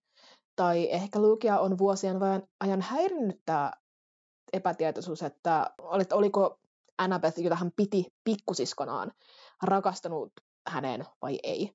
Lisäksi tämä alkuperäinen vuorosana on did you love me, eli rakastitko sinä minua, ei että were you in love with me, eli olitko rakastunut minuun, tai do you love me, rakastatko minua. Että niin kuin Luke ei selkeästi yritä selvittää mahiksiaan Annabethin kanssa, tai että oliko hänellä ollut. Tai ehkä niin kuin korkeinta on se, että oliko hänellä joskus ollut mahiksia Annabethin kanssa. Ja vastaus on ei. Heillä on 7 vuotta ikäero. Ja niin kuin tämä Annabethin vastaus, että sinä olet minulle kuin veli, mutta minä en rakastanut sinua, viittaa tietenkin siihen, että Luke olisi puhunut romanttisesta rakkaudesta, mutta se voi olla vaan niin kuin Annabethin tulkinta tästä Luken kysymyksestä. Tämä, että niin kuin Percy sanoo, että Luke hyväksyi Annabethin vastauksen, niin hän ei siis pidä ketään ensimmäisen persoonan kertoja täysin luotettavana. Niin kuin voi olla, että se oli vaan niin kuin Percyn tulkinta Luken reaktiosta, joka on voinut olla vaan, että semmoinen niin kuin rauhallinen, olen ymmärtänyt, mitä juuri sanoit minulle, tai että semmoinen rauhallinen siitä syystä, että niin kun hän on nyt saanut rauhan tähän kysymykseen, joka on jäätynyt häntä monta vuotta. Että niin kun se ei välttämättä ole niin kun se, että hän on hyväksynyt tämän Annabethin torjunnan. Että niin kun Luke saattaa olla pahis, mutta se ei tarkoita, että hän olisi kiinnostunut lapsista. Ja mitä tulee tähän Annabethin ihastukseen Lukea kohtaan, niin Dryden siis on uudelleen kirjoittanut Annabethin tunteita Lukea kohtaan jatkuvasti. Ensimmäisessä kirjassa on aika silleen ilmiselvää, että Annabeth on ihastunut Lukeen. Tässä kirjassa hän sanoo, että hän luuli olevansa ihastunut Lukeen, joka käy järkeen, koska lapsen tunnetaidot ei ole ihan sillä tasolla, että he ehkä pystyy tunnistamaan ihailun ihastuksesta. Mutta sitten taas Olympus-sankareissa Annabeth sanoo, että hän oli ihastunut Lukeen, joka saa mut miettimään, että valehteliko Annabeth tässä kohtauksessa antaakseen Lukelle rauhan. Mä en itse tykkää siitä ajatuksesta, että Annabeth olisi ollut ihastunut Lukein, koska mä en tykkää niin kuin siitä, että Lukein, Thalian ja Annabethin välille luodaan mitään romanttisia tunteita, koska he ovat perhettä. Ja perheenjäsenen ihastuminen on älyä. Ja muutenkaan mä en tykkää sekoittaa Thaliaa mihinkään romanttisiin tunteisiin tai niin kuin ihastumisiin tai romanttisiin suhteisiin, koska Thalia on aromanttinen aseksuaali. Mä tiedän tämän, koska Riordan kertoi sen mulle unessa. Tässä novellissa on kohta, jossa Thalia niin pussaa Lukea poskelle. Tämä pusu oli platoninen, se on siskallinen pusu. Ja nyt kun puhutaan aroase-asioista, niin saanko myöskin ehdottaa amaton normatiivisuudesta kärsivä, mahdollisesti myöskin aromanttinen aseksuaali, Leo Valdez. Mitä ajatuksia? Minun ajatukseni ovat, että minä olen oikeassa. Mutta joo, toi lähti vähän sivuraiteelle. Palataan oikeaan asiaan. Thalia, Annabethia ja Lukea yhdistää samanlaiset taustat. Niinku he ovat kaikki karanneet kotoaan, koska eivät halua asua kuolevaisen perheensä luona. Lukella ja Thalialla on erityisesti yhteistä, koska he vihaavat isiään, eivätkä pidä äideistään, mutta niin äidin ongelmat on aiheuttanut heidän isänsä, joka on Jumala. Nyt kun mä olen miettimään, niin Percy Jackson kirjasarja Thalian näkökulmasta voisi olla oikeasti tosi mielenkiintoinen. Siis miettikää prologi, jossa niin kun olisi Thalian näkökulmasta tämä taistelu hirviöitä vastaan, se kun hän muuttuu puuksi. Ja tämän prologin lopussa hän palaa takaisin eloon ihmiseksi. Ja sitten se kirjasarja alkaa siitä. Mun silmissä Thalia ja Annabeth on molemmat Lukein pikkusiskoja, mutta hänen suhtautumisensa heihin on erilaiset. Et niin kuin hänen suhteensa Thalian kanssa on vähän semmoinen niin kuin hengenheimolaisuus, niin kuin sanoin, ja myöskin semmoinen niin kuin sisarusliittouma. Te, joilla on sisaruksia, ehkä tiedätte, mistä mä puhun. Niin kuin sisaruksilla on semmoinen jännä suhde, että heillä voi olla omat niin kuin erimielisyytensä siitä, että kumpi saa käyttää laturia. Mutta he ei koskaan unohda sitä, että heillä on yhteinen vihollinen, mitään vanhemmat. Tapahtui mitä tapahtui, niin sisarukset on aina toisessa puolella, ei vanhempien puolella. Tähän siis vaikuttaa se, että he on samanikäisiä, ja he on myöskin olleet niin kuin toistensa ensimmäiset ystävät vuosiin, ja ensimmäiset ihmiset toistensa elämissä, jotka ymmärtää, mitä he on käyneet läpi ja mitä he käy läpi edelleen. Tässä novellissa on tämmöinen aika herättänyt maininta, että Lukein on vaikea kieltäytyä mistään, mitä Thalia haluaa tehdä. Ja niin kuin on siis selvää, että he välittää toisistaan, vaikka tunsivat toisensa vain vähän aikaa. Kirjassa ei koskaan ole tarkalleen ottaen sanottu, että kuinka kauan he niin kuin matkustivat yhdessä, mutta ottaen huomioon, että Luke oli noin 14-vuotias ja Thalia noin 12-vuotias, ja samanikäisinä he päätyvät myöskin leiriin, niin on oletettavaa, että he ovat niin kuin korkeintaan vuoden matkustaneet yhdessä, mutta mahdollisesti se on ollut jopa niin kuin alle puoli vuotta, tai silleen vähän reilu puoli vuotta. Ja mun mielestä jossakin oli tietoa, että he olivat Annabethin kanssa kolmistaan vaan 2 viikkoa. Ja tietenkin Olympuksen sankareissa on ihan niin kuin päinvastaista tietoa Thalian menneisyydestä, koska siinä sanotaan, että hän oli 9-vuotias vai 7-vuotias, kun Jason katosi, ja sen takia hän karkasi kotoa. Eli hän olisi ollut karussa paljon pidempään kuin mitä alun perin kerrottiin, ja koska Thalia myöskin sanoo, että hän tapasi Lukein pian karkaamisensa jälkeen, niin mä en siis yhtään tiedä, että milloin Thalia on karannut kotota. Mutta joo, aivan sama kuinka kauan he vietti aikaa yhdessä, niin he selkeästi välittää tosi paljon toisistaan. Ja niin kuin Salamarkasta hän sanoo, että hän halusi kostaa Thalian kuoleman, ja niin kun Thalia palaa takaisin henkiin, niin hänen on vaikea uskoa siihen, että Luke olisi paha. Hän tunsi Lukein silloin, kun Luke oli 14-vuotias, hän oli aivan erilainen. Ja hän oli aivan erilainen silloin. Annabethin ja Lukein suhteesta on paljon enemmän tietoa. Et niin kuin Annabethille Luke on selkeästi semmoinen esikuva ja isovelihahmo. Luke'illakin on ollut tämmöinen tosi vahva suojeluvietti Annabethia kohtaan ihan ensimmäisestä kohtaamisesta asti. Luke siis saa yhdessä vaiheessa novellia niin kuin ensimmäisen kunnon hirviöaseensa niin kuin sen golfmailan tilalle, joka on pronssipuukko. Ja Lukeille sanottiin, että tämä pronssipuukko pitää kantajansa turvassa. Ja siitä huolimatta, että Luke on itsekäs, niin hän antoi tämän puukon Annabethille, vaikka se tarkoittikin sitä, että hän joutuu itse taas käyttämään sitä golfmailaa, josta ei ole hyötyä yhtään mihinkään. Kantaessaan tämän puukon Annabethille, niin Luke lupaa itselleen, että pitää Annabethin turvassa. Eli tämä puukko on tavallaan tuplakirottu. Koska Luke ja Annabeth vietti paljon enemmän aikaa yhdessä kuin Luke ja Thalia, niin heidän suhteensa myöskin kehittyi paljon läheisemmäksi. Et niin kun Luke tietenkin huolehti Annabethistä vuosien ajan, Ja hän niin kuin näki, miten Annabeth kasvoi sellaisesta pienestä lapsesta vähän isommaksi lapseksi. Titanien kiroksen jälkeen hän kävi pyytämässä nimenomaan Annabethia mukaansa. Ja Annabeth oli hänen ankkurinsa, kun hän kävi Styxiössä. Ja niin kuin tämän perusteella voisi sanoa, että Luke välittää Annabethistä enemmän kuin hän välitti Thaliasta, vaikka hän välittää molemmista ihan järkyttävän paljon. Tai no, en tiedä, järkyttävän paljon. Vaikka Luke välittää molemmista, niin hän välitti ehkä Annabethistä vähän enemmän. Heidän keskinäinen suhdedynamiikkansa, se niin kuin perustuen siihen vähän, mitä heistä nähdään kolmestaan, niin Luke oli se huolehtiva, Thalia oli käytännönläheinen ja Annabeth oli heidän pikkusiskonsa. Et niin kuin tietenkin Lukella oli toi niin kuin suojelu vietti Annabethia kohtaan heti alusta asti. Niin hän myöskin tässä novellissa miettii, että hän on nyt tämän porukan isä, joka on silleen aika herttaista, jos ei ota huomioon sitä, että Luke on 14-vuotias ottaessaan isän roolia. Ja Thalia on selkeästi niin kuin käytännönläheisempi heistä kahdesta, koska Thalian reaktio Annabethin tapaamiseen oli se, että, hän kysyi just että mikä sun nimi on. Ja niin kuin hän keksi niin kuin seuraavan tällaisen niin kuin siirron heille, eli mennään hakemaan Annabethille kunnon vaatteet. Ja kuten sanoin, niin Annabeth on heidän pikkusiskonsa, että niin kuin he ottaa molemmat vastuuta Annabethistä, koska hän on vasta 7-vuotias. Kun Luke sitten niin kun kääntyy Kronoksen puolelle, niin hän haluaa vanhan perheensä takaisin, koska hän valittaa molemmista yhä. Ja ehkä hän myöskin haluaa pelastaa heidät Kronoksen uudelta maailmalta. Kuten Luke itse Salamanvarkassa sanoo, niin jumalten ja kuolevaisten kamalalta kohtalolta pelastuu vaan ne, jotka palvelee Kronosta.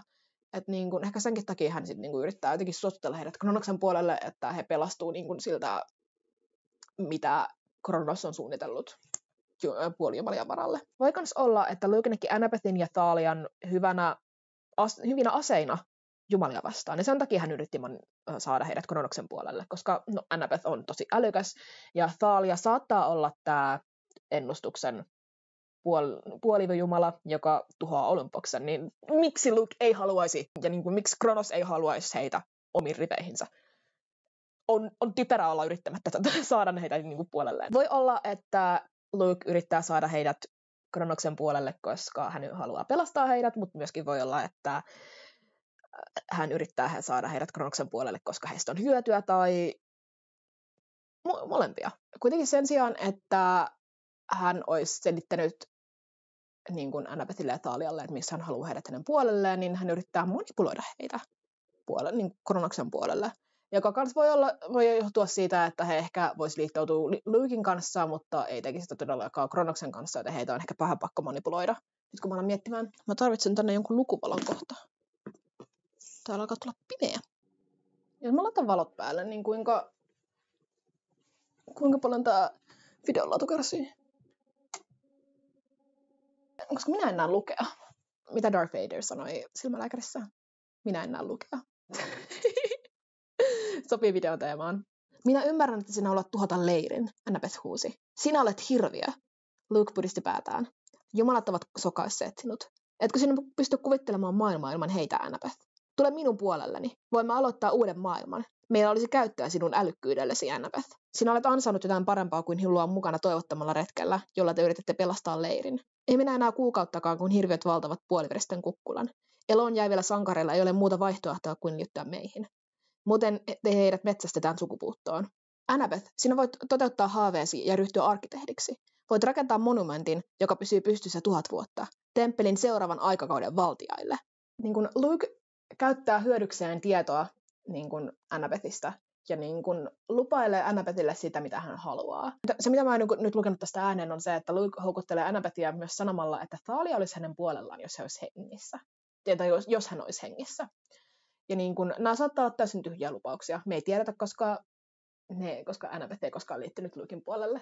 Ja mun mielestä on myös tosi mielenkiintoista tuossa, että niin kun ensimmäinen asia, johon Luke tarttuu, tai jolla hän yrittää niin kun suositella Annabethia puolelleen, on vetomalla hänen älykkyyteensä. Kun hän tapaa ensimmäisen kerran, niin silloinkin Luke sanoo, että sä vaikutat tosi älykkäältä. Niin kun, en tiedä, oliko tämä tarkoituksellista. Vardenin tuntien saattoi ollakin, mutta mun mielestä se oli tosi mielenkiintoinen yksityiskohta. Thaliaan Luke kuitenkin selkeästi projektoi omia tunteitaan, koska heissä on paljon samaa, ja hän olettaa, että Thaliasta ehkä tuntuu samalta kuin hänestä. Jollekin tällä videolla mä puhun jonkin verran projektoinnista Ja sillä mä tarkoitin sitä, että Luke siis näkee muissa hahmoissa samoja piirteitä tai kokemuksia kuin mitä hänellä on ollut tai hänellä on. Ja sen takia hän uskoo, että muut tuntee samalla tavalla kuin hän. Mä yritin googlata, että mitä projektointi sitten oikeasti tarkoittaa, ja mä en ymmärtänyt sitä, joka viittaa siihen suuntaan, että mä käytin sitä termiä väärin. Kuten sanoin, mä olen pelkkä keittiöpsykologi.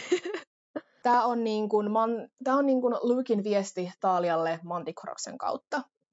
Tämän takia Kronos herätti sinut uudelleen henkiin. Sinä uhraat Ophiotauroksen. Sinä viet sen sisälmykset uhrituleen vuorelle. Sinä saat rajattoman vallan. Ja 16-vuotispäivänäsi sinä kaadat Olympoksen. Sinä tiedät, että se on oikea valinta, Manticoros sanoi hänelle. Sinun ystäväsi Luke oivalsi sen. Sinä olet pääsevä takaisin hänen luokseen. Te kaksi olette hallitsevat tätä maailmaa yhdessä titanien suojeluksessa. Sinun isäsi hylkäsi sinut, Thalia. Hän ei piittaa sinusta vähääkään. Ja nyt sinä olet alistava hänet valtaasi. Murskaa olymposilaiset jalkasi alle. He ovat ansainneet sen. Ja jos tämä on Luken projektointia, niin kuin minä sen tulkitsen, niin Luke selkeästi haluaa Thalian takaisin elämäänsä. Sitten yksi sellainen asia, jonka mä kokonaan unohdin mainita tällä videolla, on se, että aikoinaan Thalia ja Luke puhu pahaa isistään, jonka takia Thalia uskoo puheen olymposilaisten murskaamisesta vetoavan Thaliaan. Ja myöskin tämä, että sinun isäsi hylkäsi sinut, hän ei piittää sinusta vähääkään, ja nyt olet alistava hänet valtaasi. Murskaa olymposilaiset jalkasi alle, he ovat ansainneet sen. Niin kun vaan myöskin vahvistaa sitä, että Luke haluaa kostaa. Jos mä haluan, että te jotakin ymmärrätte tämän videon kautta, niin se on se, että Luke haluaa kostaa. Hän ei halua mitään parempaa maailmaa. Mä sanon, että mä en yritä niin kuin, tällä videolla muuttaa kenenkään mielipidettä, mutta mä vedän sen takaisin. Mä haluan, että te ymmärrätte, että Luke haluaa kostaa.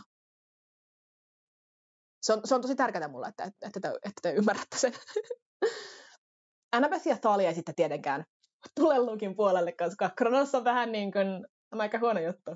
Koska niin kuin, vaikka he olisikin Luken kanssa samaa mieltä tässä asiassa, että jumalat ansaitsee kärsiä tekemänsä jälkeen, niin he ei silti niin kuin liittoutuisi Kronoksen puolelle. Koska Kronos haluaa tuhota länsimaisen kulttuurin ja sitä kautta puolet maailmasta. Että niin kuin, se on vähän liikaa jopa heille, musta tuntuu. Ja koska niin kuin he ovat Lukea vastaan, niin Lukea ei kiinnosta, mitä heille tapahtuu. Tosi niin kuin vähän puhuttu kohtaus salamavarkaasta on Luken ja Percyn keskustelu, tai se Iris-viestikeskustelu. Ja nimenomaan tässä on tämä tietty vuorosana. Kuule, mestari Salaman varkaan täytyy olla Hades. Hän oli Olympoksella talvipäivän seisauksen aikaan. Minä vedin silloin leiriläisten päiväretkeä, ja me näimme hänet. Mutta Keiron sanoi, että jumalat pystyy anastamaan toistensa taikakaluja suoraan. Se on totta, Luke sanoi näyttäen huolestuneelta. Mutta Hadeksella on pimeyden kypärä. Miten kukaan muu olisi voinut hiipiä valtaistuinsaliin varastamaan mestarisalaman? Se onnistuu vain näkymättömältä. Olimme kumpikin vaiti, kunnes Luke näytti tajuavan, mitä oli sanonut. Ei nyt sentään, hän perääntyi. En minä Annabethia tarkoittanut. Minä olen tuntenut hänet vaikka miten kauan. Hän on minulle kuin pikkusisko.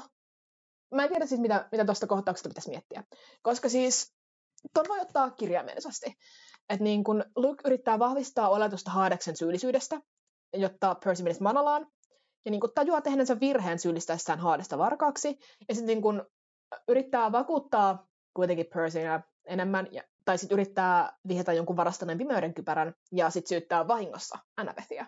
Tai sitten vaihtoehtoisesti Luke, joka on tunnettu manipuloija, haluaa peitellä omaa syyllisyyttään ja heittää Annabethin pussin alle sen takia. Lisäksi tietenkin Luke myrkytti Thalian petäjän. Tämmöinen fakta, jota hirveän monet ei varmaankaan tiedä, koska he eivät ole lukeneet novellia, on se, että Luke tietää Thalian palaavan. Tämän novellin aikana Thalia siis saa ennustuksen, joka on siis jotakin luokkaa, että sinä muutut, mutta palaat takaisin henkiin. Tai sinne päin, ja Luke myöskin tietenkin kuulee tämän, koska se on hänen päiväkirjassaan kerrottuna tämä ennustus. Joten siinä vaiheessa, kun Thalia muuttui puuksi, niin Luke todennäköisesti tiesi, että niin kun Thalia palaa tuossa vielä takaisin henkiin. Kun hän sitten myrkytti Thalian petäjän, niin hän tiesi, että ei Thalia siihen kuole, vaan hän palaa henkiin, koska niin on ennustettu. Ja niin kuin Hirveydenmeressä, kun hän yrittää niin kuin manipuloida Annabethia, niin hän sanoo näin. Haluatko todella olla häviäjien puolella? Tuollaisessa seurassa, Luke osoitti Tysonia. Matkalla Kykloopin kanssa, Luke ilkkui. on sinullakin pokkaa puhua Thalian muiston häpäisemisestä. Hän alkaa ilkkumaan Annabethia siitä, että hän on Tysonin kanssa. En tiedä, kuinka hyvä manipuloija Luke sitten loppujen lopuksi olikaan, mutta kuitenkin. Ja sitten tietenkin Luken isoin rikos pikkusiskojen vastaan tässä kirjasarjassa on se, kun hän pakottaa Annabethin kannattelemaan taivasta. Annabeth ja Thalia myöskin sit niinku suhtautuu Luken petokseen eri tavoilla. Et niinku Annabeth on tosi tuuliviirimäinen tässä asiassa. Et niinku, hän niinku hetken ymmärtää, että Luke on muuttunut pahaksi, mutta sen jälkeen hän alkaa taas uskoa Luken hyvyyteen, joka on vähän samantyyppinen kuin mitä Luke kävi läpi Hermeen kanssa. Et niinku, siitä huolimatta, että Hermes ei auttanut häntä kertaakaan hänen elämänsä aikana, niin edelleen 14-vuotiaana Luke haluaa uskoa siihen, että Hermes auttaa häntä. Ja niin kuin rukoilee edelleen hänen isänsä auttamaan ja niin edelleen. Ehkä se johtuu siitä, että Annabethin on vaikea uskoa tai hyväksyä sitä, että se, ketä hän on ihaillut vuosien ajan, onkin pahuuden ruumiillistuma. Thalialla kuitenkin se on kerrasta poikki. Hän ei niin kuin aluksi halua uskoa, että Luke olisi muuttunut pahaksi, mutta sitten hän näkee, että mitä hän on tehnyt Annabethille, heidän pikkusiskolleen, niin se saa niin kuin hänet silleen ymmärtämään, että joo, Luke ei sittenkään ole hirveän hyvä tyyppi. Ei ole enää se ihminen, kenet mä tunsin. Kirjassa Percyn on tosi vaikea ymmärtää sitä, että miten Thalia ja Annabeth on niin surullisia Luken kohtalosta ja niin kuin teoista, mutta hänellä ei olekaan samaa historiaa Luken kanssa.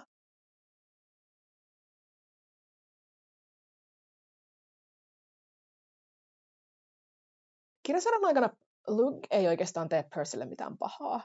Että niin kuin Salanvarkaassa hän niin kuin ystävystyy Percyn kanssa, vaikka aikoo pistää hänet päiviltä. Ja se on niin kuin silleen ainut, mitä Luke tekee suoraan Percylle. Percylle ei sinänsä ole mitään silleen henkilökohtaista kaunaa Lukea vastaan, vaan se on niin kuin yleisesti se, että älä koske mun elämän rakkauteen ja kavereihin ja älä tuhoa maailmaa. Ja sen takia hän on niin kuin, Lukea vastaan tässä kirjasarjassa. Hirveiden meressä hän yrittää saada tai niin kuin manipuloida myös Percyn puolelleen, koska niin kuin hän haluaa käyttää Percyä varalla. Et niin kuin, jos tämä niin kuin Thalia juoni ei onnistukaan, niin sitten hän pystyy käyttämään Percyä Olympoksen tuhoamiseen. Ja hän niin kuin manipuloi Percyä niin kuin sillä vähällä, mitä pojasta tietää, ja myöskin vähän silleen projektoimalla. Kuinka monta kertaa annat isäsi loukata sinua, Percy? Luuletko, että hän on sinulle kiitollinen?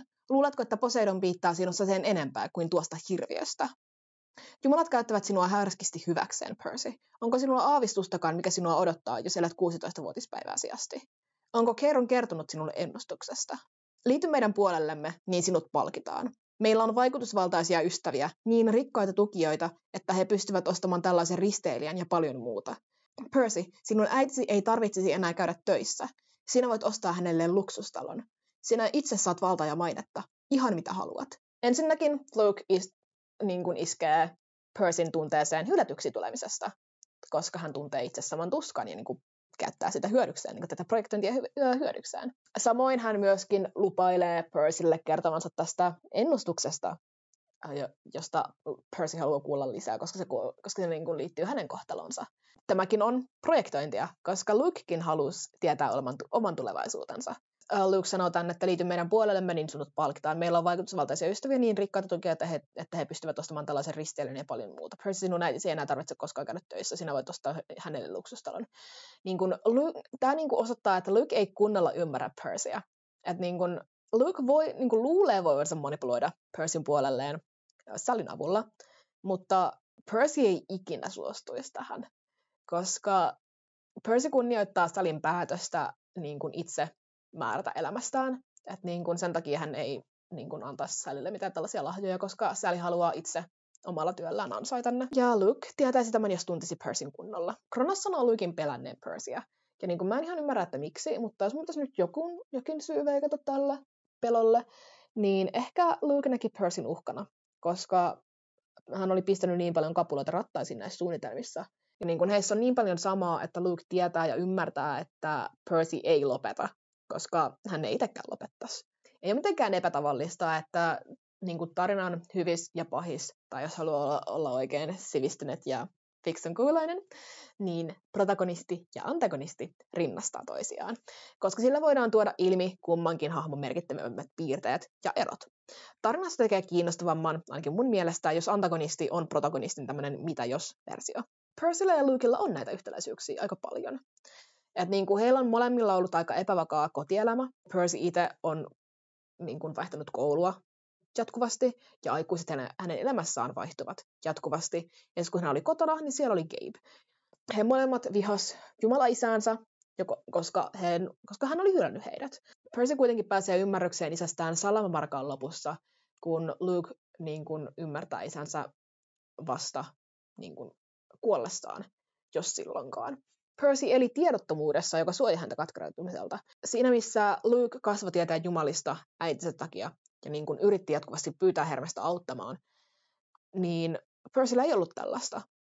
Hän niin kuin miettii, että hänen isänsä on vaan tavallinen kuolevainen ihminen ja niin kuin semmoinen, joka ei voi tietää tai auttaa heitä tässä tilanteessa. Ja niin kuin se, mitä ei tiedä, ei voi satuttaa. Lisäksi, mitä tulee tähän Gaben väkivaltaisuuteen, niin Percy tuskin ymmärsi sitä, että Gabe on väkivaltainen. Salamavarkaan lopussa hänelle selviää, että Gabe on fyysisesti väkivaltainen. Ja vaikka Percy onkin nähnyt tätä Gaben henkistä väkivaltaa vuosien ajan, niin Percy ei ymmärrä sen olevan niin kuin väkivaltaa, vaan niin kuin miettii vaan, että Gabe on täysmäntti ja ilkeä, ja niin kuin, että miksi äiti on sen kanssa.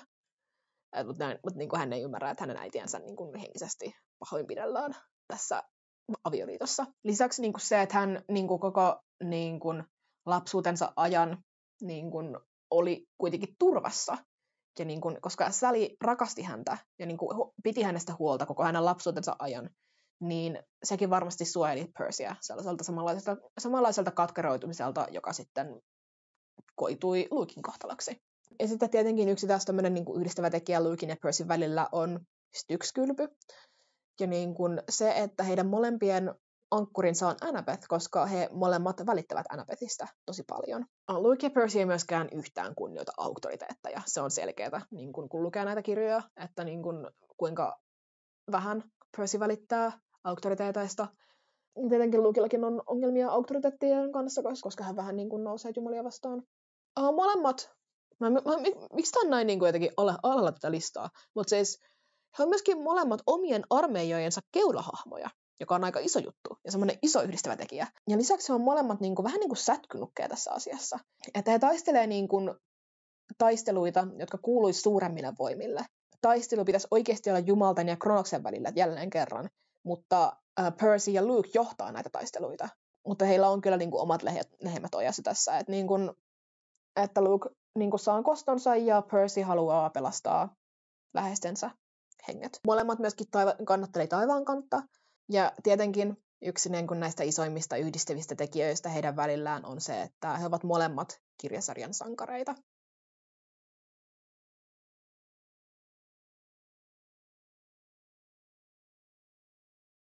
Luke on harvoja hahmoja, joilla on kehityskaari koko sarjan ajan. Niin kuin hahmoilla, tai niin kuin esimerkiksi Percyllä ja Annabethillä saattaa olla niin kuin kehityskaaria niin kuin kirjan sisällä, mutta niin kuin se on semmoinen, niin kuin, että he kehittyisivät koko kirjasarjan ajan hahmoina johonkin tiettyyn suuntaan, tiedättekö? Että niin kuin Luke on siinä tapauksessa poikkeus, että hän kehittyy kirjalta niin kuin eri suuntaan, ja niin kuin se suunta on tavallaan sama. Salamavarkaassa Luke esitellään ihan erilaisena ihmisenä kuin mitä hän oikeasti on, koska hän esittää koko kirjan. Hän esittää olevansa semmoinen kaikkien kaveri, hyvä tyyppi, ja niin kuin, joka välittää leiriläisistä ja leiristä ja niin edelleen. Mutta todellisuudessa hän on liitossa Kronoksen kanssa ja niin kuin suunnittelee niin kuin maailman tuhoamista ja leirin tuhoamista ja kaikkea tällaista. Että hän on aika semmoinen kaksinaamainen. Mä olin kokonaan jotenkin unohtanut tämän kirjoittaa ylös, tai unohtanut kokonaan muistaa koko asian. Mutta niin jo Salamavarkaan aikana Luke yrittää tuhota leirin yhteisöllisyyttä. Mä en tiedä kuinka moni muistaa, mutta lipunkaappauksen päätteeksi siinä samassa kohtauksessa, kun Percy saa merkin Poseidonilta, niin helvetin koira hyökkää metsästä Percyn kimppuun. Ja ihmiset on silleen, että okei, kukahan sen on niin kutsunut. Ja myöhemmin Percyn ja Luken iriskeskustelun aikana Luke sanoo, että joku leiriläisistä on kertonut tai lipsauttanut tai paljastanut sen tiedon, että Zeuksella ja Poseidonilla on riitaa, ja nyt on toisiaan vastaan, koska he valitsee puoltaan tässä Zeuksin ja Poseidonin mahdollisessa tulevassa sodassa. Ja Luke mainitsee, että kukaan ei tiedä, kuka tämän asian on paljastanut, mutta varmaankin se tyyppi, joka kutsui sen helvetin koiran silloin. Ja sitten kirjan lopussa Luke kertoo, että hän kutsui helvetin koiran. Vaikka tässä kirjassa ei siis suoraan missään vaiheessa sanota, että Luke paljasti leiriläisille, että sota on mahdollinen, niin Zeuksin ja Poseidonin riidassa tietää Percy, Annabeth, Grover, Jumalat ja Luke. Ja tämä on kyllä silleen ihan fiksu suunnitelma hajottaa leiri, koska hajota ja hallitse on oikeasti aika hyvä hallintotekniikka.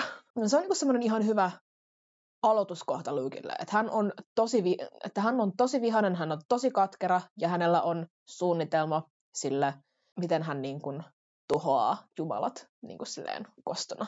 Hirveyden meressä Luke sit nähdään ainoan kerran silleen niin kuin täysin pahana pahiksena. Mä sanoin aikaisemmin, että Luke on semmoinen aika tunnekylmä ja niin kuin välinpitämätön muiden ihmisten kohtaloista.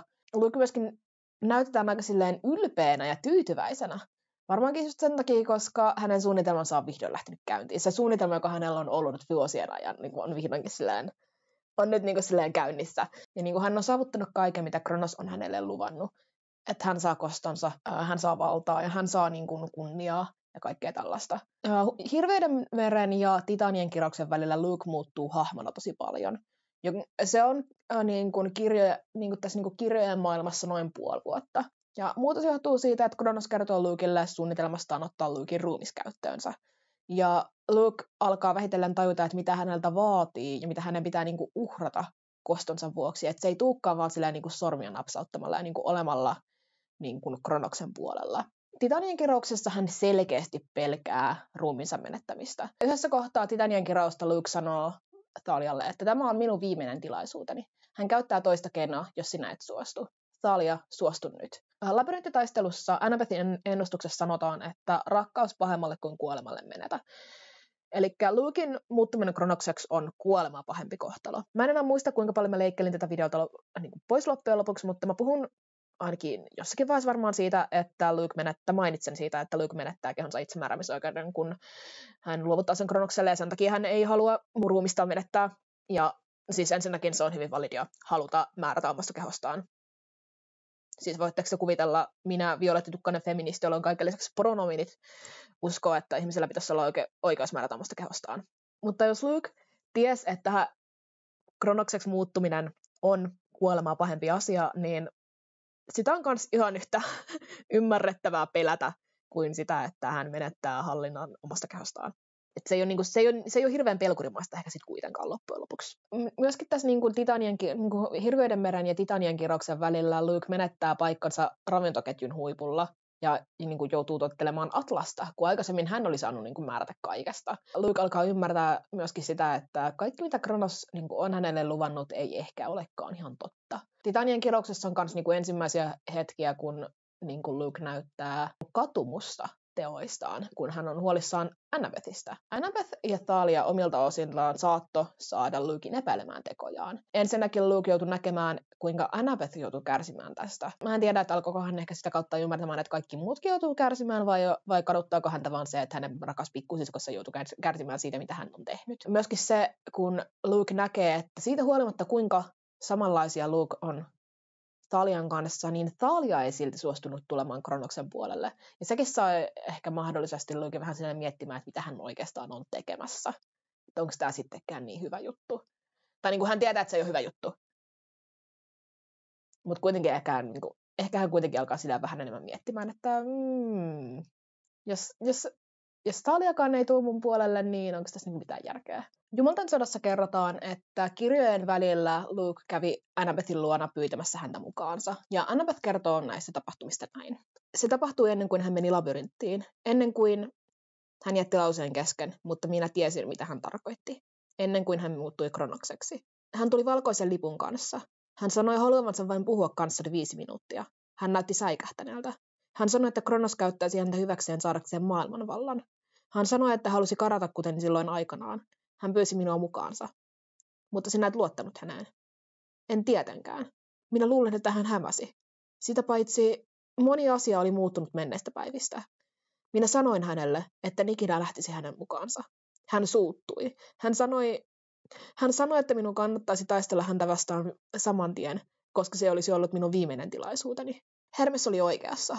Jos olisin lähtenyt Luken mukaan, olisin ehkä voinut muuttaa hänen mielensä. Tai minulla oli puukko. Luke oli aseeton. Olisin voinut tappaa hänet? Minä kysyin. Muistaakseni kirjoissa ei ole kerrottu, että oliko Luke käynyt tässä vaiheessa Styxiossa vai ei. Ja se muuttaa aika paljon tämän kohtauksen kontekstia. Koska jos Luke oli käynyt Styxioissa, niin tämä kohtaus saattoi olla Luken yritys huijata Annabeth-taisteluun, jota Annabeth ei voi voittaa. Mutta jos Luke ei ole käynyt Styxioissa, joka on ehkä se todennäköisempi vaihtoehto, niin tässä kohtauksessa tulee mielenkiintoisempi. Että Luke oli valmis karkaamaan Annabethin kanssa, mutta hän ei niin tehnyt, koska Annabeth ei suostunut. On myös ihan mielenkiintoista siitä syystä, että Lukella oli mahdollisuus karata että hän oli karkaamassa, mutta hän ei kuitenkaan tehnyt niin. Luke tässä vaiheessa jo ymmärtää, miten paljon kärsimystä hän on aiheuttanut Annabethille ja tietää menettävänsä ruumiinsa Kronokselle, jos jää. Mutta kosto on hänelle niin paljon tärkeämpi kuin mikään muu. Luke saattaa olla peloissaan tulevasta, mutta hän ei ole pelkuri, joka karkaisi sitä. Siis mun mielestä Luke on niin jotenkin paha senkin takia, että Annabeth ja Thalia on hänen ainut syynsä kääntyä hyväksi. Että hän ei välitä muista ihmisistä. Että hän tunnistaa sen, miten paljon kärsimystä hän on tuottanut muille ihmisille ja tietää, miten hän menettää ruumiinsa, jos hän jää Kronoksen riveihin. Mutta häntä ei kiinnosta, mitä tapahtuu muulle maailmalle. Jos hän ei saa Annabethia ja Thalia, niin sitten hän kostaa. Se on jotenkin niin kieroutunutta, niin pahaa, tiedättekö? Siis kuten sanoin, mä halveksun Lukea ihmisenä. Hän on musta tosi mielenkiintoinen hahmo, mutta siis tämä on silleen anteeksi antamatonta käytöstä. Jossakin vaiheessa Titanien kirouksen jälkeen Lukella on kasvanut omatunto. Se on jotenkin tosi outoa, että mistä se on yhtäkkiä tullut. Et hän ei ole enää silleen samalla tavalla kylmä ja vahva johtaja kuin mitä hän on Hirviöiden meressä. Et hän ei pysty enää samalla tavalla määräilemään alaisiaan. Ja siitäkin huolimatta, että hänellä on tämä omatunto, niin hän silti on edelleen Kronoksen riveissä, joka on niin ristiriitasta. Miten ihmisellä voi olla huono omatunto asioista, mutta silti tehdä, jatkaa sitä pahantekoa. Aivan siis anteeksi antamatonta. Ehkä hän on vaan silleen fiksu tässä tilanteessa, että hän tietää Kronoksen olevan voitolla ja ajattelee, että on turvallisempaa olla Kronoksen puolella kuin Kronosta vastaan, koska jälleen kerran kuolevaiset joutuu luolinsa asumaan ja puoliversia jo jahdataan, niin hän haluaa pelastaa oman nahkansa tässä uudessa maailmassa. Ja myöskin siinä on se, että jos hän pysyy Kronoksen puolella, niin jumalat saa kärsiä. Ja että hän on siinä mukana, niin se on varmasti hänelle kanssa ihan mukava bonus tuossa oman nahkansa pelastamisen lisäksi. Luke kanssa viivettelee Kronoksen heräämistä, mutta se johtuu myös osittain siitä, että hän ei halua menettää ruumistaan. Että hän ei viivettele jo Kronosta vaan hyvää hyvyyttä, vaan myöskin sen takia, että hän haluaa päättää itse omasta kehostaan.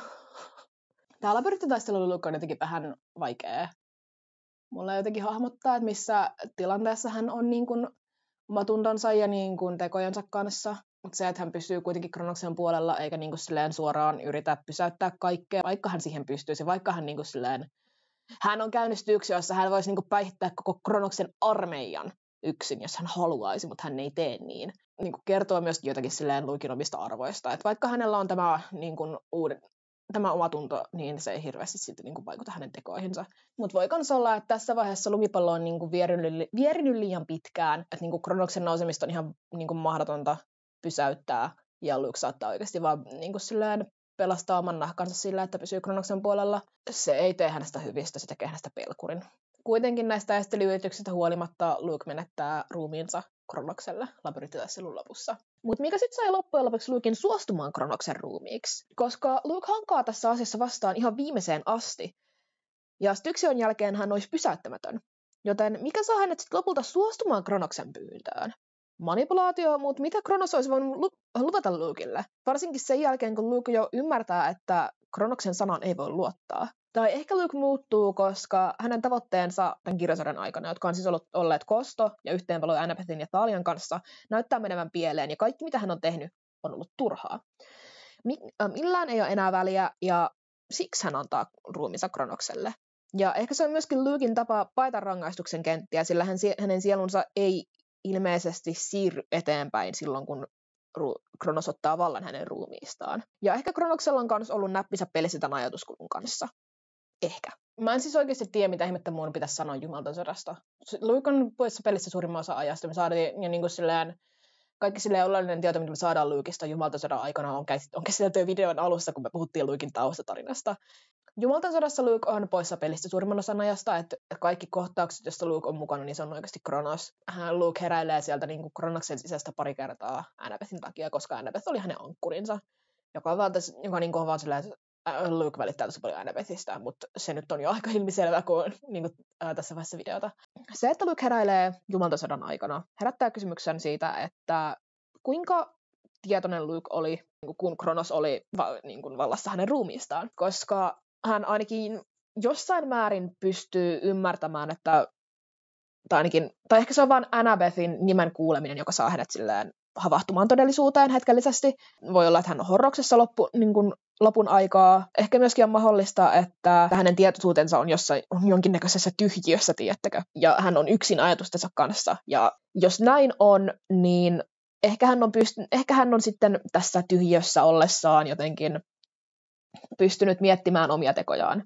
Ehkä hän kävi läpi jonkinnäköistä hahmokehitystä siinä aikana, kun hän ei ollut tietoisessa tilassa, koska se ainakin selittää sen, että miksi hän tekee, miten tekee lopussa. Luke tietenkin herää tästä Annabethin muistutuksesta, että perhe Luke, sinä lupasit, koska Luke kokee niin suurta katumusta siitä, että hän rikkoi lupauksen, jonka hän oli Annabethille antanut. Ja sitten päästään tietenkin Luken sankaruuteen. Mä en pidä Lukea sankarina. Jotkut saattaa pitää, mutta mun silmissä Luke ei ole sankari. Silleen, ensinnäkin Luke uhraa itsensä, ettei Kronos pääsisi valtaan. Mutta niin kun Kronos on pääsevässä valtaan, koska Luke oli hänen puolellaan, eikä estänyt sitä, vaikka hänellä oli monta kertaa kirjasarjan aikana mahdollisuus siihen. Pistää stoppi tälle koko hommalle. Niin hän vaan jatkoi sitä, koska hän oli niin hirveän vihainen. Ja niin kuin nyt onpa se silleen tuhon partaalla Luken takia, ja sitten hän päättää uhrata itsensä, niin hän on sankari. Sitten niin kuin viimeisellä hengenvedollaan hän pyytää, että Percy korjaisi asiat, eikä sitten antanut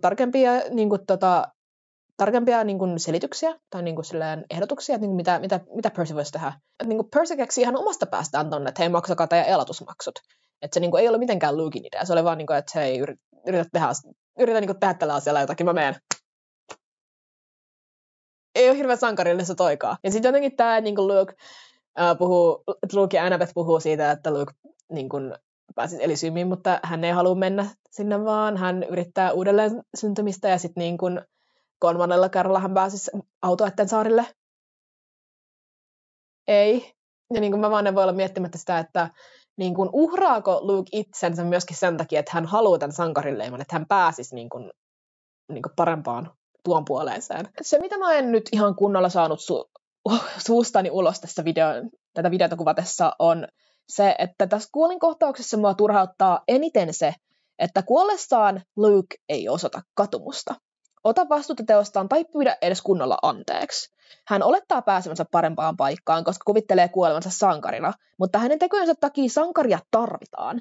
Jos hän olisi sanonut, että hyväksyy joutuvansa rangaistuksen kentille, tilanne olisi toinen, koska se tarkoittaisi, että hän ymmärtää, että hän on tehnyt jotain väärin ja että hän ansaitsee saada siitä jonkin rangaistuksen. Mutta koska hän puhuu just niin kuin uudelleen syntymisestä ja Autoettesaarista, niin minä pidän henkilökohtaisesti huolen, että hän pääsee Tartaroksen syvimpään kuoppaan loppujäisyydeksi.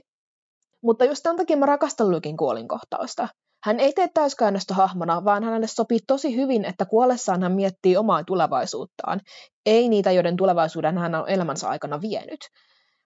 Myös Annabethin usko, että Luke pääsee parempaan paikkaan, sopii hänen hahmolleen, koska hän uskoo Luken hyvyyteen alusta loppuun. Tämä kirjasarja niin kuin koodaa Luken sankariksi. Ei pelkästään tuolla säkeellä teräkirottu on niittävä sankarin sielun, vaan tässä on niin kuin muitakin sellaisia niin kuin kohtia, jossa niin kuin viitataan, että Luke olisi sankari. Että niin kuin Poseidonilla on esimerkiksi kaksi tosi mielenkiintoista vuorosanaa. Salamanvarkaassahan sanoo, sankarin kohtalo ei ole milloinkaan onnellinen. Se ei ole koskaan mitään muuta kuin traaginen. Ja Lukella on tosi traaginen kohtalo. Lisäksi Titanien kirauksessa Poseidon sanoo, että taivasta voi kantaa vain sankari, jolla on voimaa, vilpitön sydän ja paljon rohkeutta. Ja niin kuin tästä niin kuin voi vetää sen, että Lukella on paljon tällaisia niin kuin sankarin piirteitä, mutta ne vaan on kasvanut kieroon. Hän on tosi röyhkeä ja uskollinen, samalla tavalla kuin Percy on rohkea ja lojaali. Että niin kuin ensimmäinenkin vaatii tosi paljon pokkaa ja rohkeutta niin kuin nousta jumalia vastaan. Ja lisäksi hän on tosi jotenkin määrätietoinen tämän niin kuin maailman tuhoamisensa kanssa ja niin kuin koston kanssa. Että se on niin kuin jo aika uskollista. Lisäksi Hirviöiden meressä Annabeth sanoo, että jokaisella sankarilla on heikko kohta, ja jos sitä ei pysty hallitsemaan, niin käy köpelösti. Ja se on niin kuin sillä aika lailla suora lainaus tuosta kirjasta. Ja Luke on esimerkki siitä, että mitä tapahtuu, jos sankari ei pysty hallitsemaan pahinta vikaansa. Että sillä niin kuin yhteenvetona tästä kaikesta, mitä mä olen juuri käynyt läpi, niin mä sanon sen, että Luke ei mun mielestä ollut hirveän hyvä ihminen. Mun on jotenkin vaikea selittää, että minkä takia miksi Luke on musta niin kiinnostava. Että niin kun, jos mä olisin kirjoittanut itselleni muistiinpanot ylös tästä asiasta, niin kun olisin oikeasti joutunut pohtimaan tätä, niin varmaan helpottaisi. Mutta niin en mä koskaan tee ilmeisesti itselleni helppoa. Joten mä yritän nyt heittää jotenkin hatusta. Hatusta heittäminen ei ollut hirveän hyvä päätös tälle videolle. Sitä yhteenvetoa, jonka mä tälle videolle tein kuvatessa, ei tarvitse näyttää julkisesti. Se ei ollut huono, mutta mä voin tehdä parempaa työtä. Oikeastaan ainut pelastamisen arvoinen kohta koko yhteenvedosta oli tämä seuraava klippi. Mun mielestä ihminen voi hyvittää tekonsa ajan kanssa, varsinkin Luke voi, kun niin kuin hän ei kuitenkaan tehnyt mitään peruuttamatonta pahaa, mutta niin kuin Lukelle ei annettu aikaa siihen, että hän kuoli heti siihen paikkaan, kun teki jotakin hyvää. Joka on silleen vähän dramaattista häneltä, että niin kuin hän tekee yhden hyvän asian elämässä ja kuolee heti. Ja sekin oli vaan sen takia, koska mun mielestä toi on hauska. Tämä esseen aihe on mulle liian mielenkiintoinen, että mä olisin tyytynyt sellaiseen keskinkertaiseen yhteenvetoon, joten minä kirjoitin nyt täysin uuden. Ja sori, tää on vähän teatraalinen.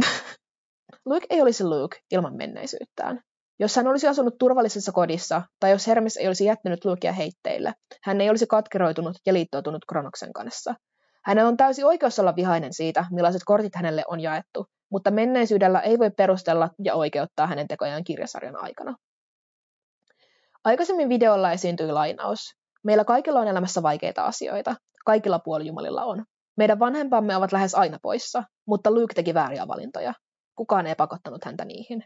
Ja se on yksi mun suosikkilainauksista koko kirjasarjassa, koska siihen tiivistyy mun ajatukset Lukesta. Suurin osa Percy Jackson-hahmoista ovat kokeneet lapsuudessaan jonkin asteesta kaltoinkohtelua tai muuta traumaa, eikä heidän jumalavanhempansa auttajat lainkaan. Luke ei siis ole ainut puolijumala, joka on kohdannut vääryyttä, mutta hän on ainoa, joka kostaa sen. Mietitään vaikka hetki Nicoa. Zeus tappoi hänen äitinsä, Hades pyyhki hänen muistinsa ja Bianca hylkäsi hänet liittyäkseen metsästäjiin ja kuoli muutamaa päivää myöhemmin. Jumalat ovat siis suoremmin vastuussa hänen vastoinkäymisistään kuin Luken kohdalla, ja Luken tapaan Nico menetti itselleen tärkeän henkilön. Oikeastaan 2. Se yhdistettynä Nicoon pahimpaan vikaan, eli kaunan kantamiseen, lisää hänen riskiään lähteä samalle tielle kuin Luke, mutta hän ei tee niin. Hän ei näytä kantavan erityistä kaunaa Zeusta tai isänsä kohtaan ja antaa Biancan kuoleman anteeksi tajuttuaan, että on todellisuudessa vihainen itsellään. Muutkin puolijumalat valitsevat, tietoisesti tai tiedostamatta, antaa anteeksi ja unohtaa, mutta Luke antoi raivon ja kostonhimon sokaista itsensä. Hän ei ole menneisyytensä uhri, vaan syyllinen oman kohtalonsa. On jotenkin niin kieroutunutta, että Luke välittää muista ihmisistä.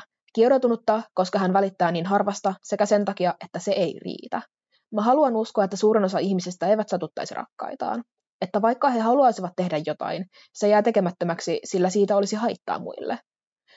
Luke ei kuulu siihen ihmisryhmään. Jos jostakusta on hyötyä, häntä käytetään pelinappulana. Jos hänestä on haittaa, hänet tuhotaan.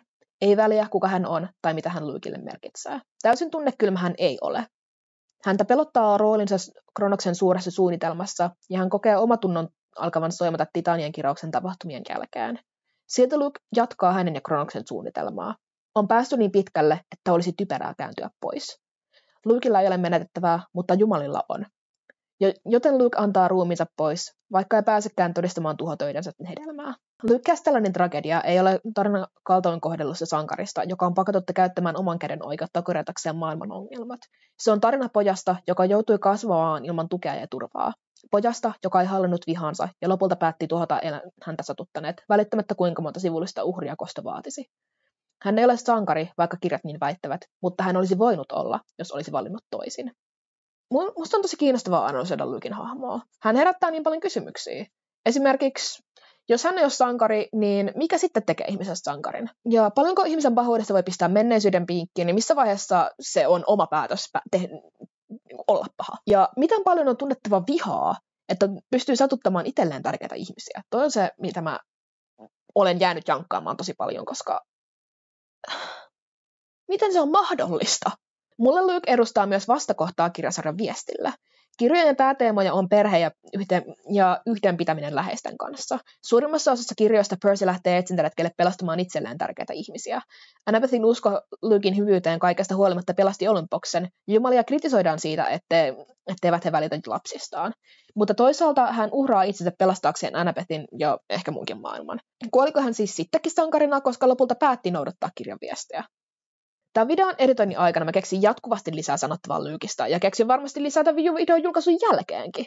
Tuntuu, että tämä video ei voi koskaan olla valmis, koska mä kokonaan unohdin mainita siitä, että Backbiter on luotu satuttamaan hirviöitä ja kuolevaisia, joka edustaa sitä, kuinka pitkälle Luke on valmis menemään koston vuoksi. Ja kaikkia muita tällaisia pieniä mainintoja, jotka mä olisin halunnut muistaa sanoa videota kuvatessa. Ja varmaan 2 vuoden päästä mä oon täysin kääntänyt pääni Kronoksen manipuloinnin suhteen ja uskon, että Luke todellakin oli manipuloitu, koska miten muuten hän olisi voinut satuttaa Annabethia. Joo. Mä tiedän, että mun tulkinta Lukesta on tosi erilainen kuin valtaosalla Percy Jackson-faneista. Jos teillä on vasta-argumentteja, niin tulkaa kertoa niitä kommentteihin. Mä lupaan, että mä en tyrmää kenenkään mielipiteitä suoraan, mutta mä silti pyydän, että kuitenkin perustelette teidän argumentit lainauksella kirjasta. Mutta joo, siinä oli mun lisäykset tähän videoon. Menneisyyden mulla oli vielä pari sanaa sanottavana, joten palataan häneen. Mutta joo, tää oli mun ensimmäinen tänään niin kuin puoliessää. Tai niin kuin tämmöinen videotyyppi, mitä mä kutsun puoliesseeksi. Puoliesseellä mä tarkoitan tälleen yleisesti vähemmän panostettua videota. Niin kuin tää on ensinnäkin käsikirjoittamaton, eli mulla on pelkästään ranskalaiset viivat tätä videota varten. Niin kuin näitä on kiva ollut välillä vähän tulkita, että mitäköhän mä oon tuolla tarkoittanut. Lisäksi tää on niin kuin visuaalisesti vähemmän panostettu.